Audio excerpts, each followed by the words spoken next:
यहाँ एक घना जंगल था जहाँ सूरज की किरणें मुश्किल से जमीन तक पहुंचती थीं। वहीं एक बाघ रहता था जिसका नाम रावण था। उसकी चमड़ी पर गहरे काले धारियां थीं जो रात के अंधकार से भी गहरी लगती थीं, और उसकी आंखों में हमेशा एक भूख भटकती रहती थी जिसने उसे यह नाम दिलाया था। रावण अपनी ताकत या साहस के लिए नहीं, बल्कि अपनी असीम लालच के लिए जाना जाता था। वह चाहता था कि जंगल का हर जीव उसकी इच्छाओं के आगे झुक जाए। जंगल के बीचों बीच एक अद्भुत सुनहरी खरगोश रहती थी जिसका नाम नीरा था। उसकी फर सोने जैसी चमकती थी, जैसे सूरज की किरणें उसमें समा गई हों। बाकी जानवर उसकी सुंदरता ही नहीं, बल्कि उसकी बुद्धिमत्ता और दयालुता के कारण भी उसकी बहुत इज्जत करते थे। नीरा का एक छोटा सा दोस्त भी था, एक नन्हा गौरैया जिसका नाम पिप था।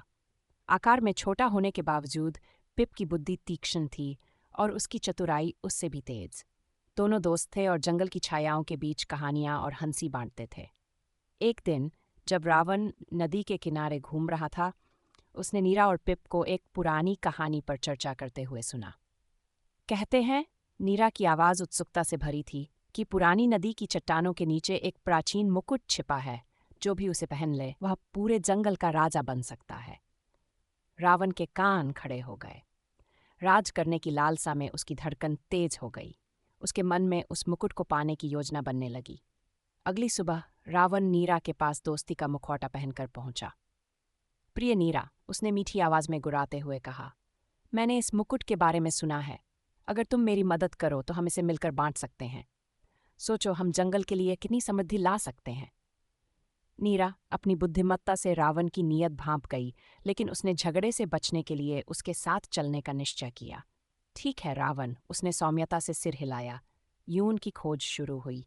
पिप, जो पहले इस योजना से अनजान था, जल्दी ही समझ गया कि नीरा कुछ सोच रही है। वह जानता था कि रावण कितना धूर्त है, इसलिए वह नीरा के करीब ही रहा, अपनी तुराई को उसकी बुद्धिमत्ता के साथ मिलाते हुए। दिन बीतते गए और तीनों नदी किनारे पत्थर हटाते, काई खिसकाते, पर मुकुट नहीं मिला। इसी बीच पिप और नीरा ने मिलकर एक योजना बनाई जिससे रावण को लालच का सबक सिखाया जा सके। एक दिन जब रावण शिकार में व्यस्त था, पिप ने फुसफुसाकर कहा, मुकुट नीरा, हमें इसे बनाना होगा। एक ऐसा मुकुट जो सोने का नहीं बल्कि सीखों से बना हो। जंगल रावण की लालच से पीड़ित है। फिर जंगल के हर जीव, हाथी से लेकर छोटी सी चींटी तक, सभी ने इस योजना में योगदान दिया। जिस दिन जाल तैयार हुआ, नीरा ने रावण को नदी किनारे एक गुप्त स्थान पर ले गई। वहां बीच में एक मुकुट रखा था जो जंगली फूलों और शाखाओं से बुना गया था। रावण ने जैसे ही मुकुट देखा, वह खुशी से पागल हो गया और चपटकर उसे उठा लिया। लेकिन जैसे ही उसने इसे छुआ, मुकुट बिखर गया।